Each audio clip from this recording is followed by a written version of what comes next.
Bismillahirrahmanirrahim. Assalamualaikum warahmatullahi wabarakatuh. Alhamdulillahirabbil alamin.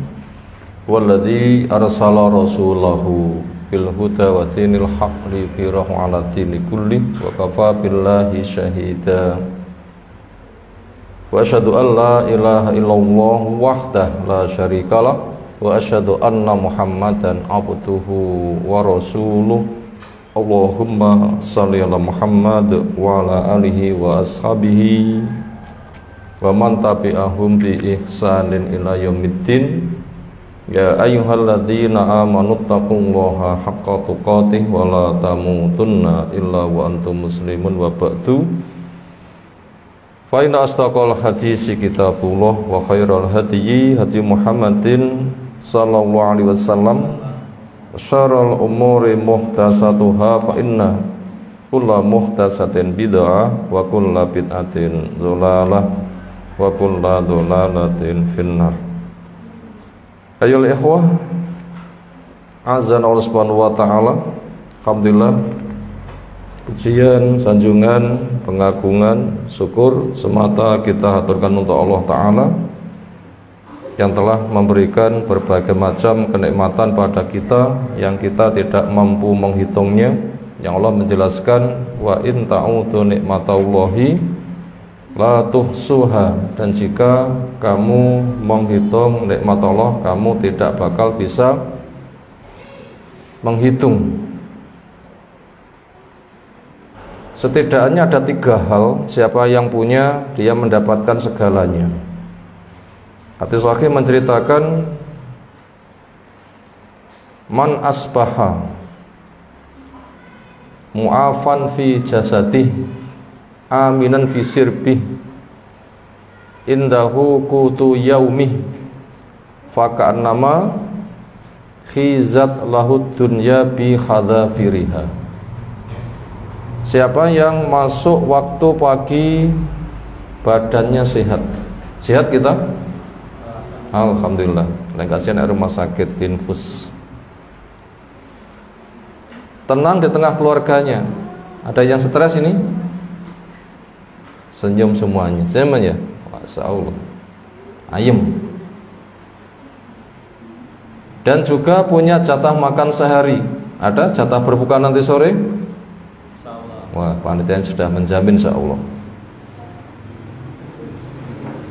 Seteguk saja bisa untuk modal sahur, apalagi air melimpah. Yang jelas 3 itu rata-rata punya.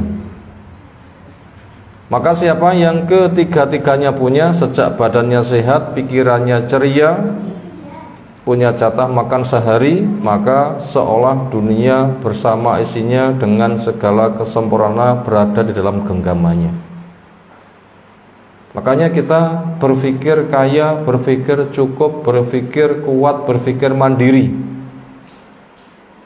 Bukan berpikir lemah, berpikir miskin, berpikir pengemis.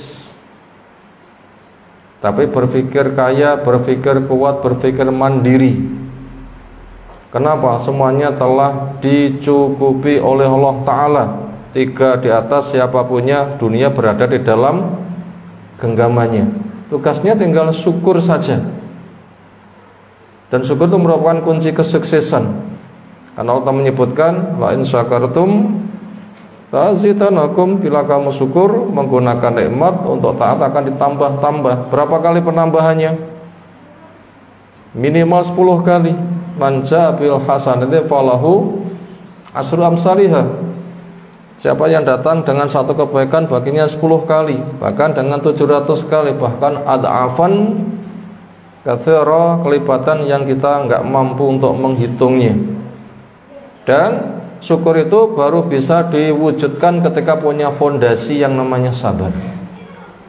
Syukur itu bangunan, sabar itu fondasi. Enggak mungkin dikatakan bangunan tanpa fondasi. Enggak mungkin bisa bersyukur tanpa punya kesabaran, sabar cari ilmu, sabar mengamalkan ilmu, sabar mendakwahkan ilmu, sabar menderita di atas duka perjuangan dakwah yang sangat itu berat. juga sabar untuk menghadapi kadang kurang sehat, kurang cukup harta, kurang rezeki, kurang gizi, kurang buah-buahan, kurang ceria. Makanya orang yang bisa sabar di semua sisi, ya Allah jelaskan, innama yuwaffas sabiruna ajrahum bighairi hisab. Orang yang sabar pahalanya jumlahnya tidak bisa dihitung. Sabar itu fondasi, syukur itu perwujudan. Itu dengan menggunakan nikmat mewujudkan ketaatan. Dan ketaatan kita yang paling gede, setelah kita punya ilmu syar'i dengan manhaj yang benar, Al-Quran dipahami dengan sunnah yang sahih, diamalkan sebagaimana para sahabat mereka telah sukses. Ini kewajiban kita pertama paling gede, ilmu. Itu merupakan jihad yang paling gede. Apa jihad yang paling gede? Ilmu. Ya Allah firmankan, wajahidhum bihi jihadan kabira. Dan berjihadlah kamu melawan mereka dengan jihad yang besar. Surat apa itu? Al-Furqan. Ayat berapa? Sekitar 52. Berapa nomor urutnya Al-Furqan? 25.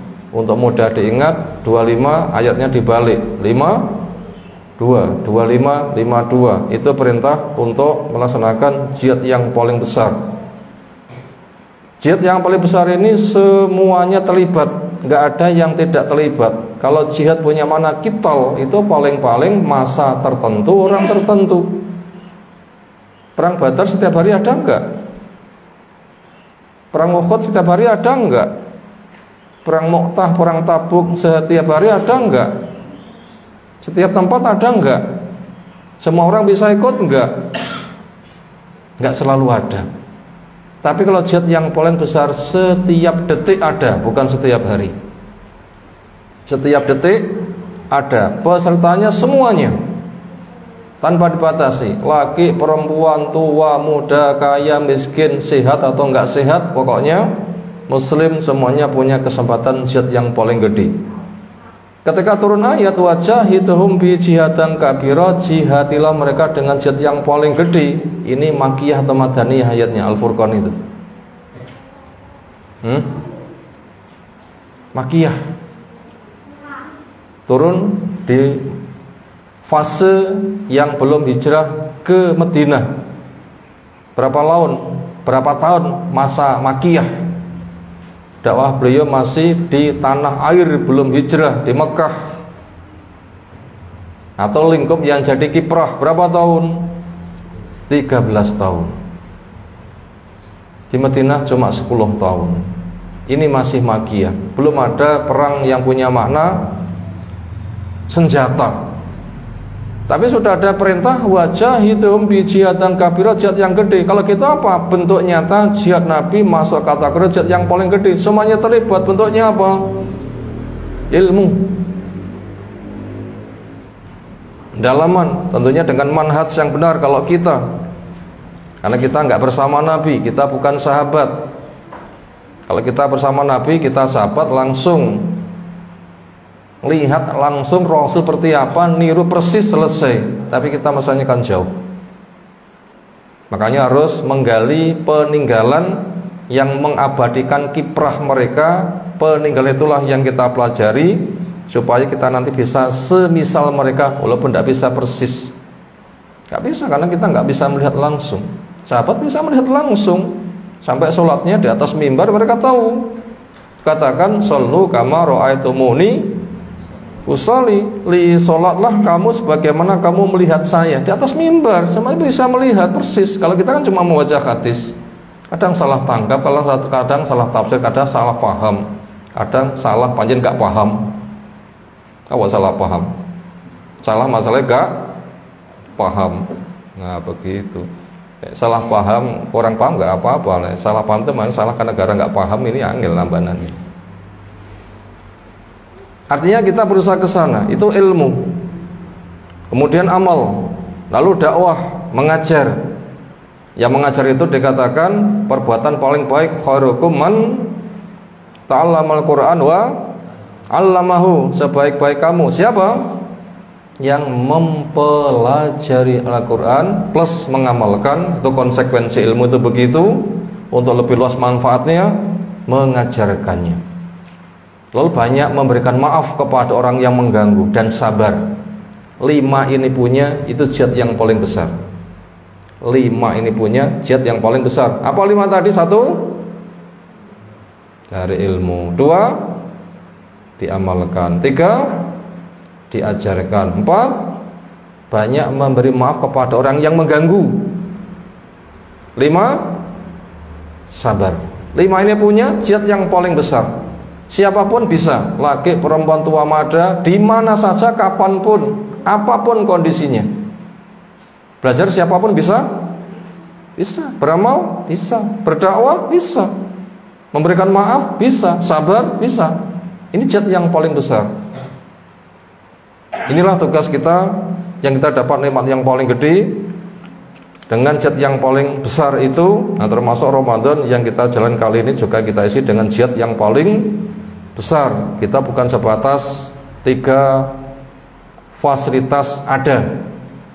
Kita juga sehat, kita juga aman, kita juga di masjid, kita juga di majelis ilmu, kita juga di bulan Ramadan, kita juga di 10 hari yang terakhir. Masya Allah, istimewa apa ya? Istimewa semuanya. Kita wajib untuk mensyukuri. Ini kira-kira yang kita pikir besarnya fadilah, apa kita mikir kapan ndang bodoh? Apa yang kita pikir? Indahnya nikmat ini atau kapan segera datang hari raya? Apa yang kita pikir? Puasa habis, acara selesai, pulang hari raya. Itu yang dipikir ya. Nikmatilah apa yang sedang kita jalani. Hari raya kita tidak tahu masih hidup atau sudah mati. Ada yang tahu? Aku cek urip? Gak tahu. Tapi sekarang kita masih hidup, tahu? Bukan tahu, tapi sedang menjalani. Sekarang inilah yang harus kita nikmati. Apa? Indahnya jihad yang paling gede. Ini tugas kita, bersyukur. Bila itu kita miliki, nanti akan menjadi orang yang paling sukses. Karena hanya dengan syukur itulah manusia mendapatkan kesuksesan. Semoga kita termasuk hamba yang bisa bersyukur. Ayo ikhwah dan mukaddimah yang untuk kita sampaikan berikutnya dari kitab yang dijadikan muqarrar, makalah untuk dikaji, adalah Ilut Tauhid, Khamsuna Su'alan wa Jawaban fil Aqidah, dalil-dalil tentang tauhid. Di sana ada 50 soal bersama jawabannya. Temanya tentang masalah akidah. Apa makna tauhid? Diambil dari kata wahada. Isim fa'ilnya wahid. Juga bacaannya bisa ahad. Ikut wazan fa'ala. Fa'ala yufa'ilu, wahada yuwahidu, tauhidan, itu masdarnya. Artinya menganggap adanya sesuatu yang satu, menjadikan dia satu-satunya, mengesahkan. Dan itu merupakan modal yang paling gede ketika manusia dicipta. Dulu ketika kita berada di sulbi orang tua kita, sudah ditanamkan akidah tauhid ini, yaitu tauhid rububiyah. Pengakuan bahwa pencipta, pengatur, pengurus, pemilik alam raya itu adalah Allah. Dengan dalil alhamdulillahirabbil alamin, pujian milik Allah Rabbul alamin, itu tauhid rububiyah. Dalilnya ada di Al-Fatihah yang pertama, yaitu pengakuan bahwa pencipta, pengatur, pengurus, pemilik alam raya itu adalah Allah. Ada beberapa unsur: pencipta, pengatur, pengurus, pemilik alam raya itu adalah Allah. Makhluk yang paling gede ars, semua makhluk di bawah ars. Allah di atas ars tanpa menjamah. Ars paling gede, Allah lebih gede lagi. Karena semua makhluk berada pada jari Allah Subhanahu wa ta'ala. Itu Allah sudah tanamkan tauhid rububiyah pada jiwa setiap insan dengan Allah firmankan, alastu birabbikum, aku Rabbmu to. Apa jawabnya? Oh lu bala, ndih. Iya. Kita akui. Semua orang berdoa dengan tangannya menengadah ke atas. Fitrah bayi ketika sudah mulai sadar mengatakan Allah di mana juga berisyarat ke atas. Itu namanya tauhid rububiyah. Kemudian manusia dikenalkan dengan tauhid asma wa sifat. Karena alam raya butuh pengerjakan dan Allah yang mengerjakan sendiri. Mampu bekerjanya Allah itu namanya sifat. Kemampuan bekerja ketika disebut kepada pelakunya itu jadi nama. Walaupun tidak semua sifat itu jadi nama, tapi nama itu mesti sifat. Nah begitu. Tidak semua sifat jadi nama, tapi semua nama Allah itu adalah ada wujud kerjanya. 99 itu yang dikenalkan. Jumlah pastinya kita nggak diberitahu. Karena hadis mengatakan tis'an wa tis'in, itu hanya diantara yang disebutkan saja. Hadis yang lain juga Nabi SAW katakan awis ta'sarata fil ilmil ghaibi indaka, atau nama itu masih kau miliki di ilmu gaib yang ada di sisimu yang belum kau ajarkan. 99 saja kita belum menguasai. 99 itu ketika diringkes dua. Apa? Al-Hayyu Al-Qayyum. Itu ketika diringkas jadi dua. Al-Hayyu yang hidup, Al-Qayyum berkarya. Dalilnya pada ayat kursi, Allahu la ilaha illa huwal hayyul qayyum, gitu kan? Al-Hayyu Al-Qayyum itu diringkas. Al-Hayyu hidup berarti tidak mati, gak lelah, gak letih, gak ngantuk, gak tidur. Al-Qayyum, Allah itu berkarya. Berapa jumlah karyanya? Ar-Rahman, Ar-Rahim, Al-Malik, Al-Qudus, As-Salam. Terus kita gak bisa menghitung jumlah kerja Allah. Al-Qayyum ringkas jadi dua. Itu namanya tauhid asma wa sifat. Itu juga pada Al-Fatihah. Setelah Alhamdulillahirabbil alamin, tauhid rububiyah, Ar-Rahmanir Rahim, Maliki Yaumiddin. Ini tauhid asma wa sifat. Berikutnya tauhid uluhiyah, iyyaka na'budu wa iyyaka nasta'in, ihdinas siratal mustaqim. Penghambaan makhluk semata hanya kepada Allah. Penghambaan makhluk menghamba hanya kepada Allah. Jadi mentauhidkan Allah bentuknya Allah satu-satunya yang diibadahi, cara Allah satu-satunya yang dipakai, rahmat Allah satu-satunya yang diharapkan. Minimal tauhid itu akan tersimbol jadi tiga. Apa tadi tiga tadi? Satu, Allah satu-satunya yang diibadahi. Dua, cara Allah satu-satunya yang dipakai, diperinci lewat sunnah. Diajarkan kepada para sahabat itu cara Allah itu. Sunnah, hadis jumlahnya jutaan. Itu sebagai tafsir dari Al-Quran. Tafsir dari Al-Quran. Makanya caranya dari Allah. Para sahabat telah belajar persis. Bimbing Nabi dikontrol dengan wahyu, dinyatakan benar. Allah mengatakan radhiyallahu anhum, Allah ridha kepada mereka. Kemudian rahmat Allah satu-satunya yang kita harapkan. Ya Allah, saya telah taat, berilah saya pengampunan dosa, pahala yang dilipat gandakan, yang dijaga. Itu yang kita minta. Dan besarkan sehingga bisa jadi modal saya ketika kembali kepadamu.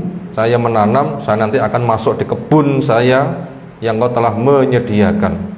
Semuanya darimu, caranya darimu, fadilah darimu, kami berkarya hanya untuk mendapatkan maha luas akan rahmatmu.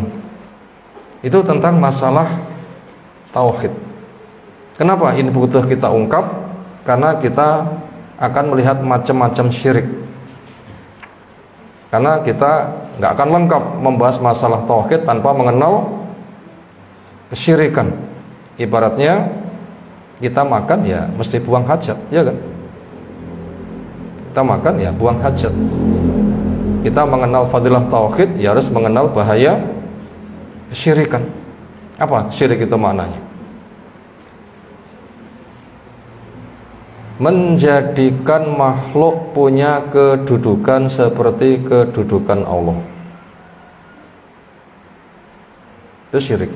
Menjadikan makhluk punya kedudukan seperti kedudukan Allah. Sehingga ada Tuhan bersama Allah. Ada makhluk yang jadi Tuhan akhirnya bersama Allah. Itu namanya kesyirikan. Nah begitu. Itu namanya kesyirikan. Jadi hak ketuhanan itu diperserikatkan. Manusia ada hak-hak pribadi yang tidak boleh diserikati oleh orang lain. Ketika hak pribadi diserikati, dikeroyok, dirampas orang lain, mesti gak suka. Kita punya hak pribadi enggak? Yang itu milik sendiri, gak boleh diroyok oleh orang lain. Punya enggak? Apa? Ya mata milik pribadi. Siapa yang mau pakai mata kita kalau bukan kita sendiri? Bisa dipinjam temu tetangganya. Mas, nyileh mripate. Mulut milik pribadi. Mas, aku sariawan, saya pinjam mulutnya nggih makan. Bisa? Tidak bisa. Paru-paru milik pribadi. Gak mungkin itu akan diserobot oleh orang lain. Istri milik pribadi. Nah, serobot orang dia biar gimana kira-kira? Geger. Sahabat mengatakan, lek aku roh bojoku serobot nggak pateni. Kenapa? Itu milik pribadi. Cemburunya pol. Apa kata Nabi SAW? Luar biasa dia cemburu. Saya lebih cemburu daripada dia. Allah lebih cemburu daripada saya. Apa maknanya? Milik pribadi bila diserobot, sudah habis-habisan nanti resikonya. Kalau gitu, Allah sebagai Tuhan, hak ketuhanan itu apa saja? Kalau ada makhluk yang merampas hak Allah, hak ketuhanan Allah, berarti nyerobot hak Allah. Habis-habisan nanti resikonya. Apa hak Allah? Minimal 3. Berada pada tahiyat sebutkan 3. At-tahiyyatu lillah, was-shalawatu wat-thayyibat. Tahiyat, shalawatu wat-thayyibat lillah. Semuanya milik Allah. Tidak boleh yang lain memiliki. Apa pensaran at-tahiyat? Yang mana bahasa penghormatan? Jawabnya adalah penetapan syariat. Kalau gitu alam raya siapa yang punya hak menetapkan syariat? Jawab Allah. Ala lahul khalqu wal amru. Ketahuilah milik Allah hak mencipta dan hak ngatur. Kita makhluk, kita makmur, diatur, diperintah. Kalau sampai kita jadi amir, nah ini jelas bahaya. Memerintah, karena kita bukan khalik.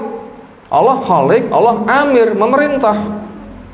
Kita makhluk, makmur, diperintah. Makanya kita nggak boleh membuat syariat. Akal kita dengan segala kecerdasannya, fungsinya hanya alat memahami syariat. Hanya alat memahami syariat. Allah bicara sesuai keagungannya, didengar, ditulis, dibukukan, diturunkan. Akidah Ahlussunnah. Terakhir Al-Quran namanya. Allah memilih Rasul, makhluk terbaik untuk membacakan kepada umat, menjelaskan tafsirnya. Umat tanya, Rasul yang menjawab. Butuh amal, Rasul menyontohkan.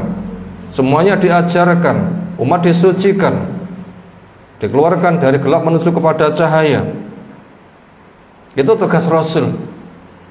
Semata hanya menyampaikan saja, karena tidak pernah bicara dari hawa nafsu. Wa ma yantiqu anil hawa in huwa illa wahyu yuha. Makanya tugas akal kita adalah memahami Al-Quran yang telah ditafsirkan oleh Nabi. Kalau kita sebagai sahabat langsung, kita bukan sahabat, akhirnya kita mengkaji peninggalan mereka. Dulu sahabat bagaimana, tabiin bagaimana. Kitab-kitab telah menjaga asar-asar dari mereka.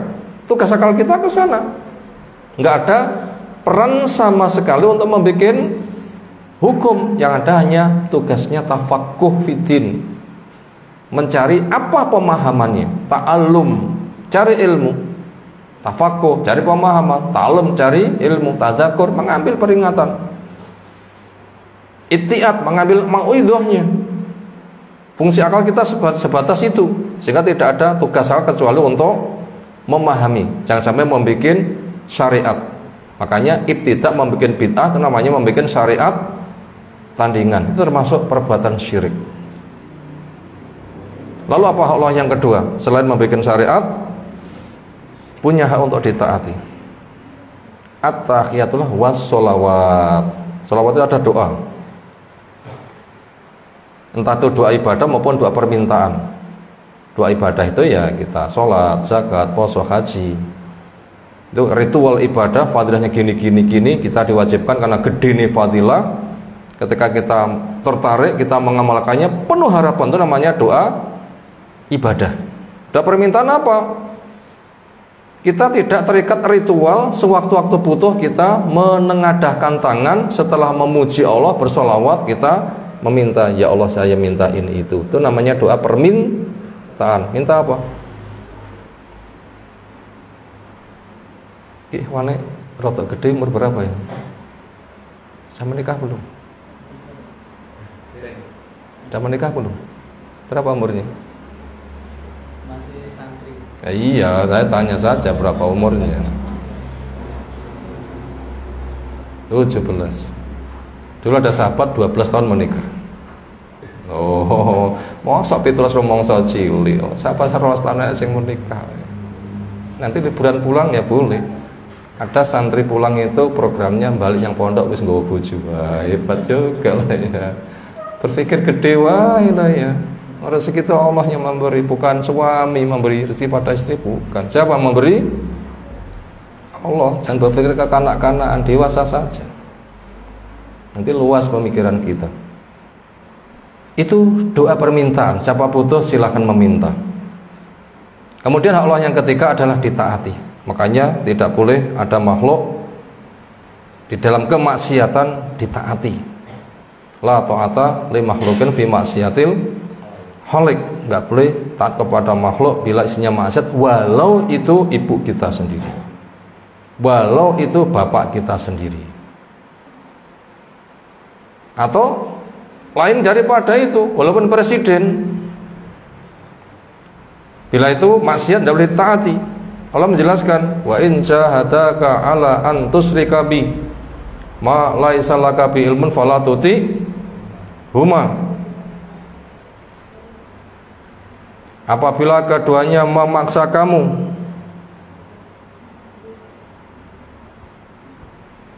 untuk melakukan sesuatu yang enggak ada ilmunya, bentuknya kesyirikan, Allah tandas mengatakan fala tuti huma, jangan kamu taati. Boleh untuk ditaati dalam kemaksiatan itu walaupun bapak, ibu yang kedudukannya kita disuruh syukur, perintah kita bersyukur pada Allah, pada orang tua dibarengkan. Aniskurli wali walidaik, dibarengkan pakai bahasa wa. Kenapa? Karena syukur kita kepada orang tua ini perintah dari Allah. La yaskurullaha man la yaskurun nas. Enggak dikatakan syukur kepada Allah orang enggak syukur kepada manusia. Siapa manusia pertama yang kita syukuri? Orang tua. Sangat gede sekali kedudukannya. Mengatakan ah saja enggak boleh, punya wajah masam saja enggak boleh, mendengus enggak boleh.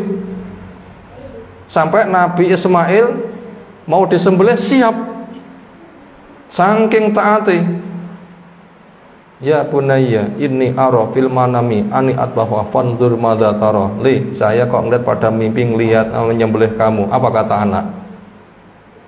Langsung mengatakan, ya abati if'al ma tu'mar satajiduni insyaallah minas sabirin, Pak jenengan tindakaken, kerjakan. Insya Allah Bapak akan jumpai saya, akan sabar. Sampai seperti itu, siap dibelih anak itu.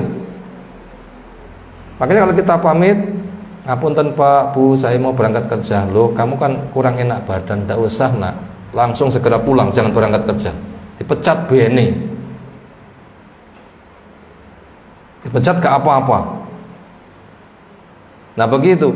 Kenapa? Orang tua itu adalah pertama, orang tua mengatakan kamu nggak usah berangkat kerja. Apa itu maksiat? Bukan. Orang tua karena tahu badannya sudah nggak enak, jangan berangkat kerja.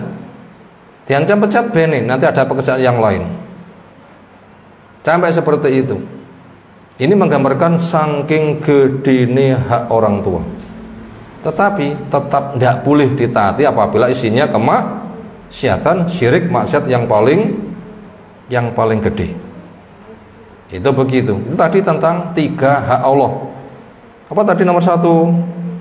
Menetapkan syariat. 2, tempat tumpuan orang berdoa. 3, tempat orang melaksanakan ketaatan. 3 ini mutlak milik Allah. Orang yang merampas akan dapat resiko habis-habisan. Itu namanya syirik. Bikin syariat sendiri, menandingi Quran Sunnah sebagai tempat tumpuan doa. Setidaknya di tempat penitipan, doamu nggak sampai kepala kecuali lewat saya. Ini cara merampasnya.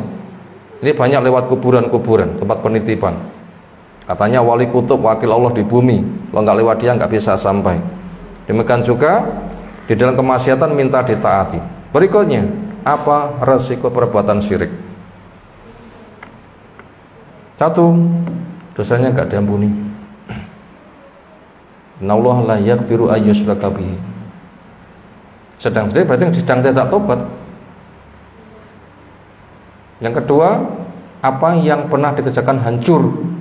Lain asrokta layah batonna, pasti hancur amaluka. Lalu yang ketiga, apa yang sedang dikerjakan itu tidak diterima. Wa qatimna ila ma'amilu faj'alnahu haba'an mansura. Buang, diembus bagaikan batu, ada debu, keguyur hujan, masih tersisa debunya, kan ditolak semuanya. Kemudian resiko berikutnya, Allah mewajibkan mereka neraka. Fama wahunar. Resiko berikutnya gak ada penolong. Wa ma lidzalimin min ansor. Resiko yang paling dahsyat lagi adalah surga tidak terbuka untuk dia. Haramallahu alil jannah, Allah mengharamkan surga. Bila kita rangkum resiko syirik itu ada berapa tadi? 6 ya. 1, dosanya nggak diampuni. 2, amal yang pernah dikerjakan hancur. 3, amal yang sedang dikerjakan tidak diterima. 4, keputusan vonis mesin neraka. 5, gak ada penolong untuk mengentaskannya. 6, surga haram untuk dia. Nah, setelah kita sampaikan urutannya, sekarang kita masuk pada soal. Syirik itu macamnya apa saja? Syirik itu macamnya apa saja? Kita masuk halaman ke-15. Di buku ini apa saja dari macam-macam syirik? Soalnya adalah soal al-wahid wasalasun ma hiya anwa'us syirki. Ma apa hiya dia anwa'us syirki, macam-macam syirik. Yang tadi sudah kita ungkapkan makna syirik, kedahsyatan risikonya yang kita wajib antipati, segera menghindar, tidak bisa ditawar. Itu macamnya apa saja? Mahia anwa'u asyiriki. Apabila kita melihat buku judulnya Al-Wajibat Al-Mutahatimat ala kulli muslim wa muslimatin ma'rifatuha, ada kewajiban-kewajiban pokok yang mukmin laki perempuan wajib untuk mengenalnya. Di sana diperinci macam-macam syirik yang mudah. Insyaallah nanti akan kita jadikan sebagai rangkuman macam-macam syirik itu apa. Sekarang kita baca dulu materinya yang ada di buku ini. Anwa'uhu, macam-macamnya hiya dia, tolabul hawaiji minal mauta, memenuhi aneka ragam hajat kepada orang yang sudah mati. Kita punya hajat, punya perlu, punya butuh. Apa butuh kita? Butuh badan sehat, butuh suasana aman, butuh otak cerdas, butuh rezeki, butuh banyak, kita nggak bisa menghitung berapa kebutuhan kita. Kita nggak bisa menghitung. Kalau kita disiapkan kertas, maumu apa, tulis, kira-kira bisa menghabiskan berapa buku kira-kira? Mauku ialah satu, nih, gitu. Berapa jumlahnya yang kita mau? Banyak. Nanti orang di surga yang paling rendah, terakhir keluar neraka, terakhir masuk surga, Allah katakan ngangeno. Semua yang ada pada pemikirannya dituangkan semuanya. Ini. Selama ini ketika kita punya kemauan dan keturutan banyak mana? Banyak kemauan atau banyak keturutan? Aku pengen ketika hari raya punya sepeda motor baru kira-kira. Ini kira-kira nanti langsung pulang di rumah sudah ada sepeda motor baru gitu deh.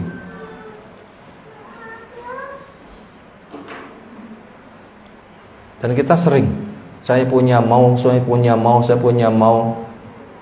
belum banyak keturutan. Muga-muga saya ketika belajar kaya Imam Syafi'i atau Imam Qatadah, murid Abdullah bin Mas'ud, yang itu lahir buta, tetapi jadi pakar luar biasa, yang pernah mengatakan, saya tidak pernah minta kepada orang yang menyampaikan hadis kepada saya, aidli, tolong diulang.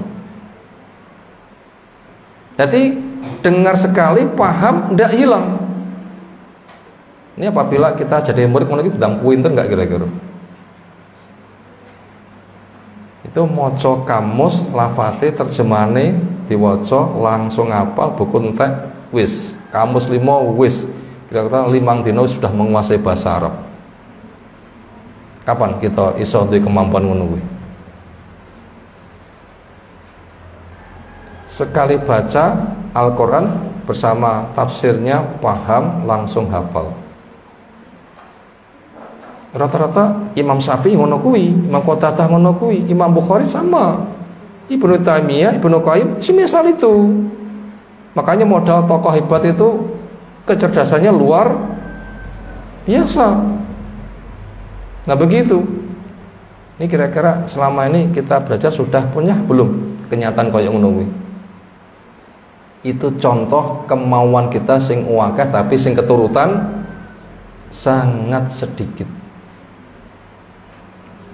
Itu namanya hawaij, punya kebutuhan, ingin memenuhi, ternyata tumpuannya al-mauta, orang yang sudah mati. Ini jelas kesyirikan. Jelas kesyirikan. Lalu apa sejarahnya? Kok banyak orang ketika ingin memenuhi butuh yang jadi tumpuan kok orang yang sudah mati? Sejarahnya gimana?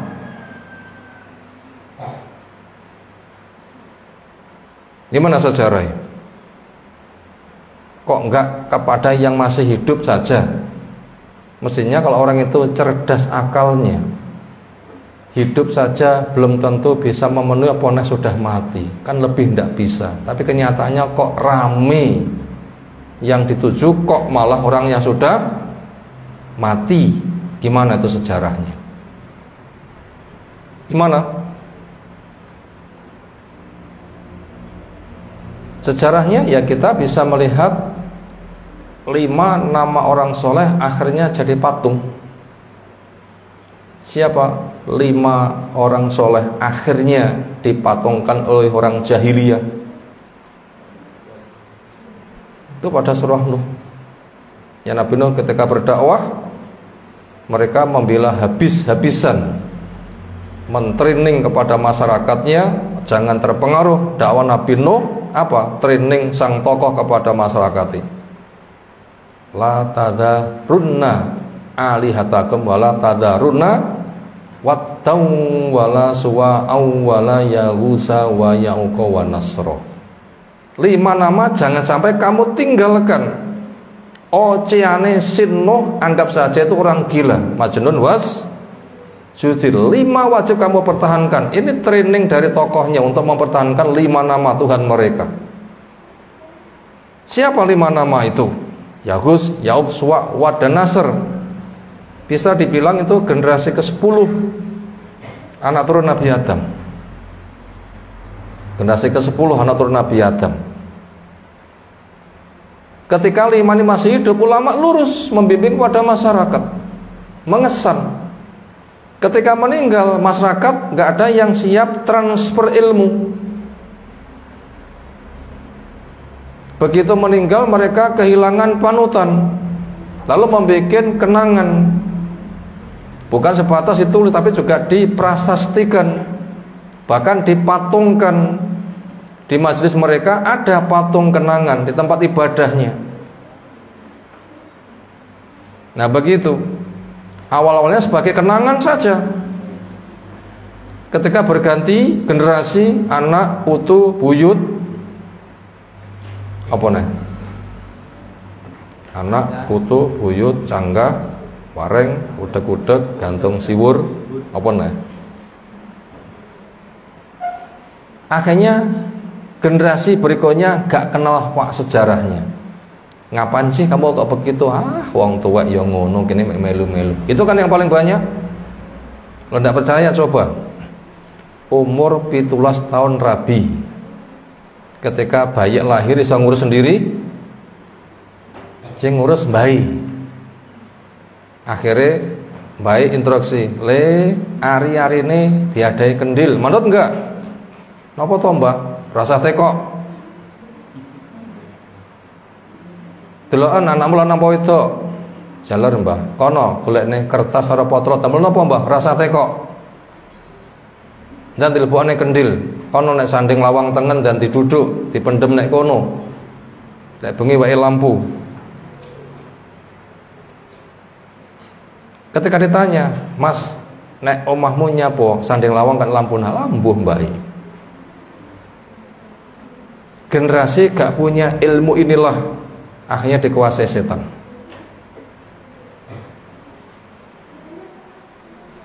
Akhirnya mereka pun juga hanya menduga, karena pemikiran mereka setiap bayi yang lahir itu mesti kembar telu. Kakang kawah, bayek, adi ari-ari, mesti kembar telu. Kakang kawah itu air ketuban,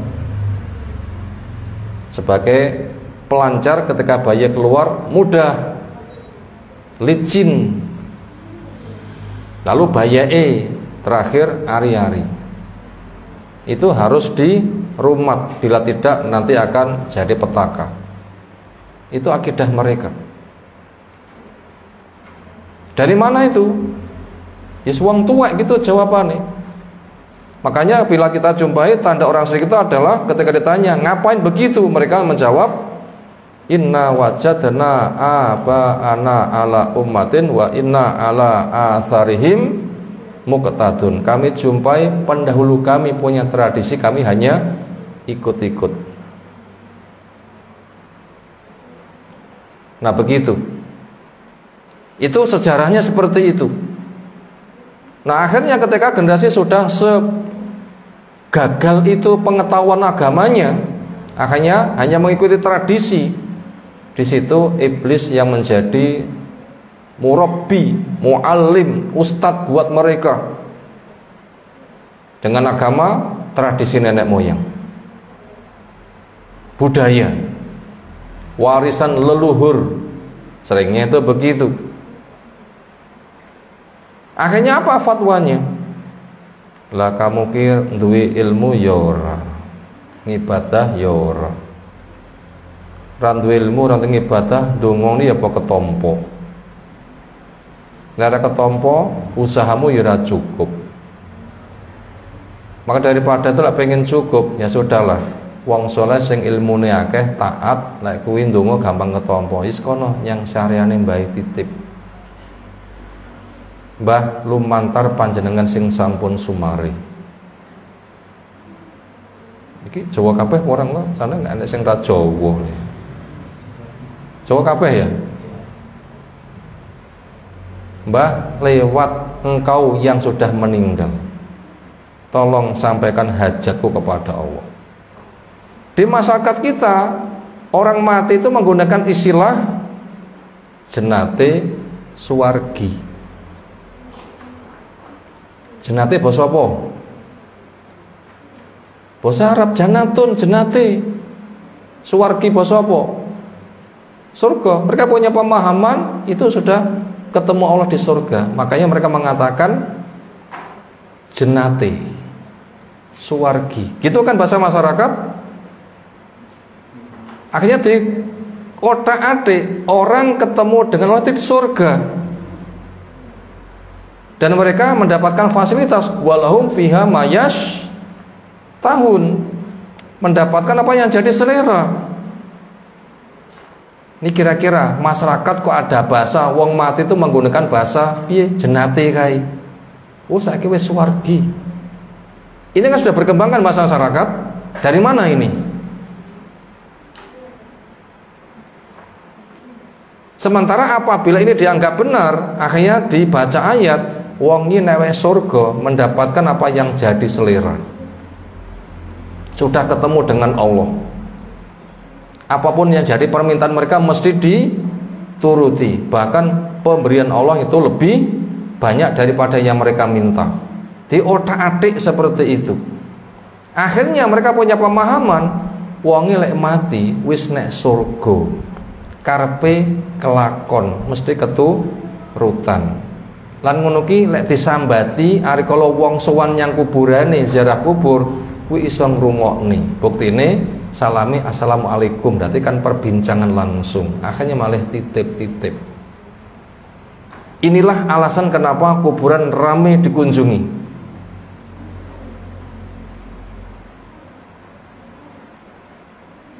Begitu. Jadi mereka sebenarnya tidak minta kepada orang mati, tapi sebagai perantara. Baca pada Az-Zumar yang ketiga, mana butuhum, sebenarnya kami nggak minta kepada yang mati, illa kecuali apa terusnya, liyuqarribuna ilallahi zulfa, sebagai pengantar hajatku lewat mereka untuk disampaikan kepada Allah. Lek sing nyampene wong sing wis mati nek surga, Allah menjamin pemberian permintaannya akan dikabulkan, mesti bahkan kelakon. Ini otak-atik yang mereka bikin, sehingga mereka membela akidah ini sangat semangat. Sangat semangat mereka membela akidah ini, sangat semangat. Maka sekarang sudah tren. 2 tahun yang lalu buka bersama naik kuburan. Sini ada nggak berita nih? Oh nggak ada, tetangga saya ada buka bersama naik kuburan. Buka bersama, bukan istighosah. Lek membaca dikirimkan sudah lama itu loh ya. Sudah lama, itu malah ajak buka bersama. Kuburan tambah ramai. Nah, untuk membela akidah itu gaya mereka. Makanya karena mereka itu duwe sifat ewoh pakewoh, mosok mek sambat gak caos apa-apa. Biasanya wong Jawa itu ewoh pakewoh enggak? Bila pernah ditolong kan mesti membawa sesuatu sebagai ucapan terima kasihnya. Makanya ketika kuburan apa terima kasih yang diberikan?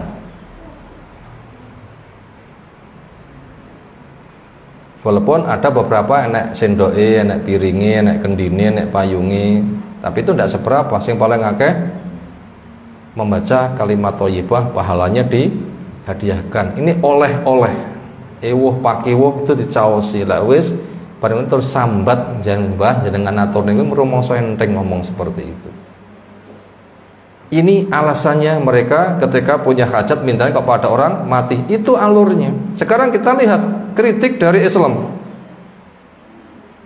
Betulkah orang yang sudah mati itu jannati wis nek surga? Suwargi mlebu surga? Betul? Salah. Orang mati masih ada di alam kubur. Di sana mungkin dapat nikmat atau dapat sisa kita tidak tahu. Masih menunggu kiamat untuk dimatikan semua makhluk lalu dibangkitkan untuk ngumpul di padang mahsyar. Itu urutannya. Apakah di padang mahsyar sudah ketemu Allah? Belum. Andaikan iya, itu masih tertabiri cahaya, itu pun juga mau dihisap. Keadaannya menakutkan, pingsan mereka. Di balik itu juga belum meniti jembatan. Itu masih banyak itu rute-rutenya. Sementara orang mati sekarang itu masih ada di dalam kubur, belum di padang mahsyar, kok dimintai. Makanya dari mana mereka mengatakan itu wis wargi? Jelas tidak ada dalilnya. Gamblang seperti itu. Kemudian di kubur pun juga enggak mendengar. Wa ma anta bimusmi'in man fil kubur. Kamu enggak bisa menjadikan wong nek kubur iso krungu. Loh, jelaskan, enggak bisa mendengar. Makanya wong mati ra obah, lek obah ngedeni bocah, lek urip golek duit. Sangat nyata, mandi dimandikan, kafan dikafani, sholat disolati, kubur diantarkan, kok diminta itu apa nih yang diminta? Ini kritiknya. Makanya akhirnya titip kepada orang mati itu termasuk agama karangan. Di atas sudah kita lihat di antara bentuk kesyirikan adalah membuat syariat baru. Itu syariat yang mereka bawa.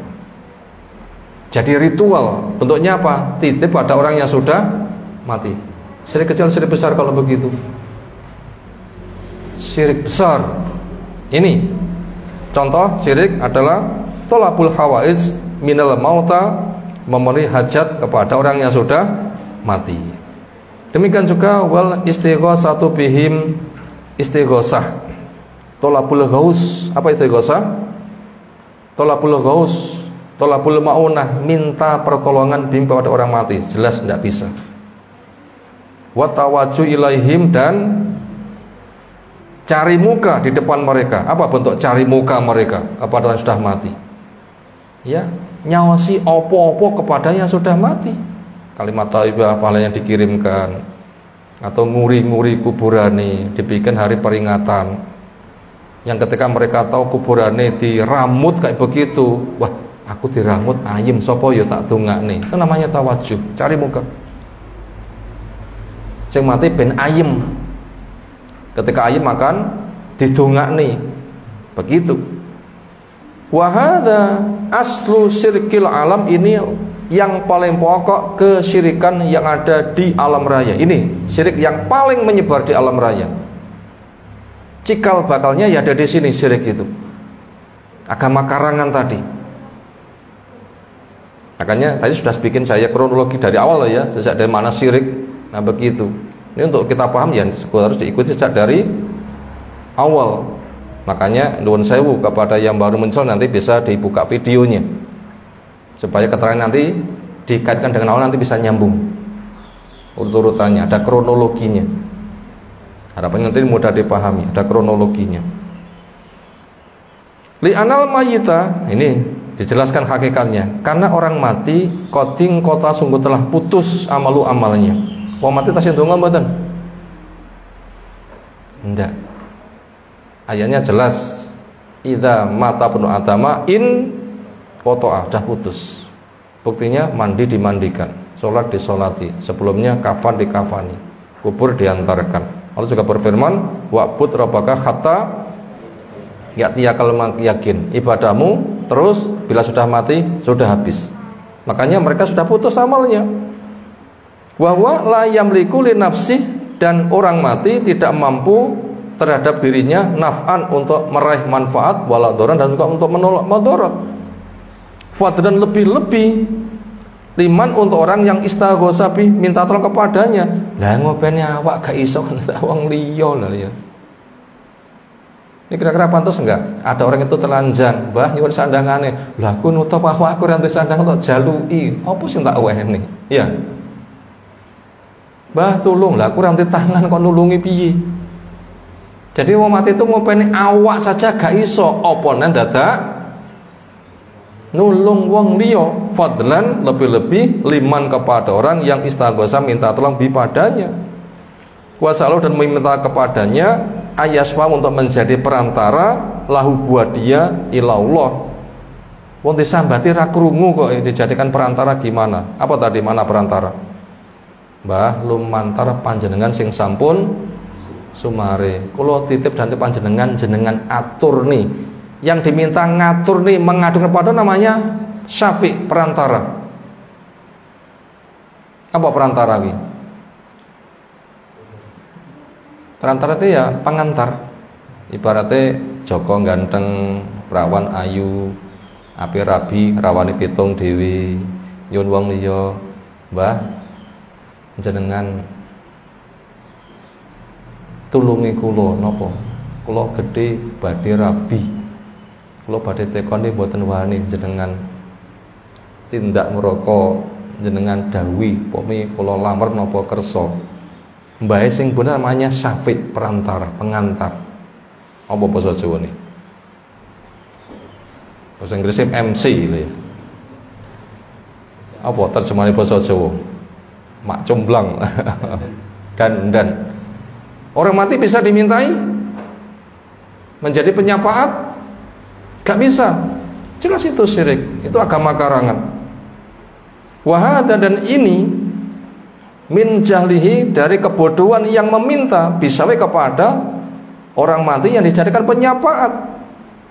Wal maswu dan yang diberi siapa yang tahu di sisinya, ini tidak mungkin. Walaupun syafaat itu ada, tapi syafaat itu adanya ketika sudah terjadi kiamat, ketika mereka sudah menghabiskan waktu 50.000 tahun.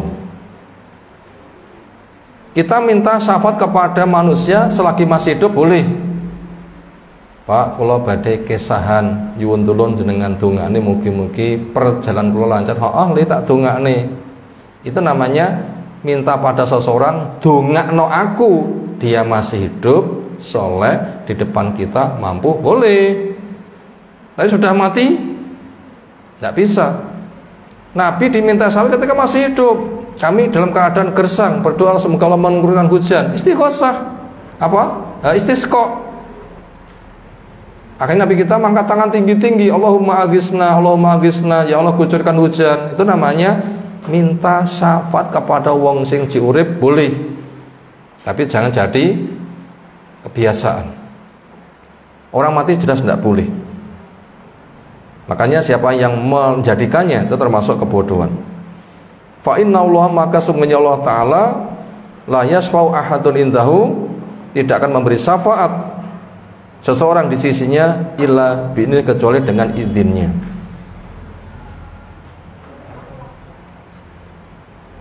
Izinnya apa? Orang nanti boleh mengadu. Syafaat Nabi ketika sudah kiamat terjadi itu ketika di padang mahsyar sudah dihabiskan berapa? 50.000 tahun. Mereka cari Nabi Adam ndonga kepada supaya kita diselesaikan. Aku gak wani ndonga. Cari Nabi Nuh, mintalah kepada Allah supaya Allah menyelesaikan kita. Nabi Nuh gak wani. Minta cari Nabi Ibrahim, mintalah kepada supaya Allah menyelesaikan kita, juga nggak berani. Nabi Musa, Nabi Isa nggak berani. Nabi kita baru berani. Langsung menyungkur sujud, memperbanyak doa. Allah mengatakan, "Hei Muhammad, angkat kepalamu, minta diberi, mengadulah akan ditanggapi." Itu baru waktunya telah ada, orangnya diizinkan, masyarakat yang akan diberi telah terpenuhi kriterianya.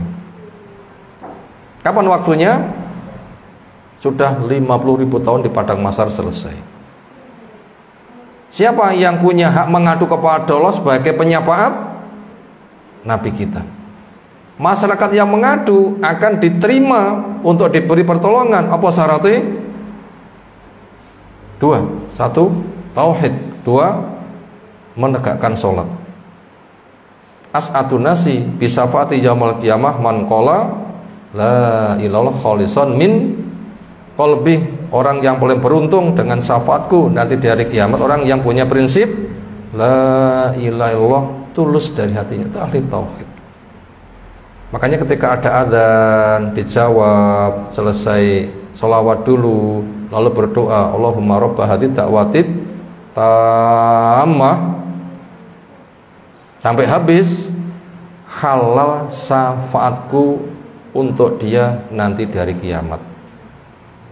Makanya kita siapkan 2. 1. Jadi ahli tauhid. 2. Penegak sholat. Wudunya benar, ada adzan dijawab, sholawat, doa, sholat ditegakkan. Yang sholat mencegah perbuatan keji dan mungkar, tanda-tanda dia nanti diadukan akan diterima. Fulan bin Fulan, ya wes silahkan sudah masuk surga. Begitu. Jadi Nabi sebagai penyapat, bahasa gampangnya, ya Allah tolonglah Fulan bin Fulan, ya silahkan. Ini kira-kira kita, nama anak kita nanti dipanggil nggak kira-kira? Siapa mas namanya mas? Abu Bakar bin Fulan, kira-kira nama antum nanti dipanggil nggak kira-kira? Semoga nama kita dipanggil semuanya. Semoga. Kita punya pilihan apabila 2 ini dimiliki. Pertama, ahli tauhid. Kedua, menegakkan sholat. Jadi nama dipanggil disilahkan. Makanya Nabi kita tidak memanggil nama pamannya. Kenapa? Sudah mendapatkan pembatasan. Pol-polnya hanya diangkat dari dasar menuju ke permukaan pol. Betul begitu nanti nasibnya. Tidak lebih. Na'udzubillah min dzalik. Fa inna Allah Ta'ala, maka sesungguhnya Allah Ta'ala la yasfa'u ahadun, tidaklah seseorang bisa meminta syafaat itu sisanya ila kadbi'idna idzinnya. Wallahu lam yaj'al, Allah tidak menjadikan su'ala ghairi, permintaan orang lain, sababan, menjadi sebab li'idni, terhadap izinnya. Wa inama sabab, sungguhnya sebab itu li'idni, karena izin Allah, bukan permintaan orang lain. Memang sudah Allah itu sudah menetapkan siapa pemegang syafaat, Nabi kita, bukan diusulkan siapa, bukan. Li kamal li tauhid, karena kesempurnaan ke tauhid, faja'a hadal musyrik bisa babin yamnau al idn, maka datang orang musyrik ini dengan suatu sebab di mana izin dicegah karena kesyirikannya. Wasyirku, sementara syirik itu syirikan ada 2 macam. Ada syirkun syirik yungkilu, yang bisa memindahkan anil milah, dari agama. Wa asyirku al-akbaru, syirik yang gede.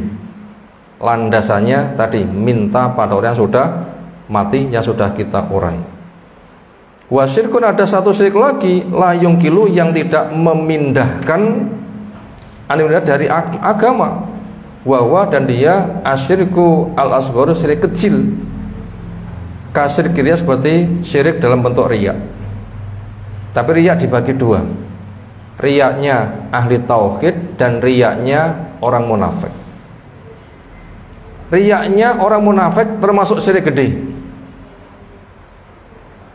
Karena orang munafik itu kan menampakkan keislaman, menyembunyikan kekafiran. Makanya mencari perhatian makhluk ini menjadi dasar prinsipnya. Dan munafik kelas kakap memang itu prinsipnya. Makanya riyaknya orang munafik, sholat minta lem, ini memang dari awal diniati jadi program. Dan pendefinisian munafik yang ngono kuwi. Sehingga ancamannya munafik itu adalah fit darkil asfali minanar, pada tangga yang paling bawah. Sementara riyaknya ahli tauhid itu adalah cari ilmu syar'i, manhajnya benar, tauhidnya ditata, sholatnya berusaha untuk khusyuk dan ngati-ngati. Ketika sedang sepi dia bagus. Ketika ada orang muncul kemauan untuk dihiasi. Ketika tahu nanti supaya memberikan sanjungan. Ketika muncul ini pengen disanjung, sadar, segera dimatikan. Maka riya yang nggak begini tidak jadi masalah. Tapi lihat ditokni, nanti bisa batal sholatnya. Biarkan nanti jadi batal. Kalau begitu, riya termasuk syirik kecil, bukan riyanya orang munafik, tapi riyanya ahli tauhid yang berusaha bagus. Ketika ada untuk memandang, muncul keinginan dihiasi. Inilah muncul keinginan menghias untuk disanjung, ini namanya riya. Ketika ia sadar, segera dihilangkan, seolah nanti amalnya gak batal. Tapi bila dibiarkan akan menjadi pembatal amal. Ayo ikhwah, sesi pertama telah kita lalui, seolah kita jeda beberapa saat. Sisa waktu semoga nanti bisa menghabiskan materi, karena apa yang telah kita sampaikan merupakan dasarnya. Ketika dasar sudah jelas, nanti seolah materi yang ada nanti mudah untuk dipahami. Sekitar 1/4 jam kita jeda dulu, seolah kita nanti sambung kembali. Semoga Allah memberikan ilmu bermanfaat untuk kita semuanya. Subhanakallahumma bihamdika, asyhadu an la ilaha illa anta, astaghfiruka wa atubu ilaik. Assalamualaikum warahmatullahi wabarakatuh.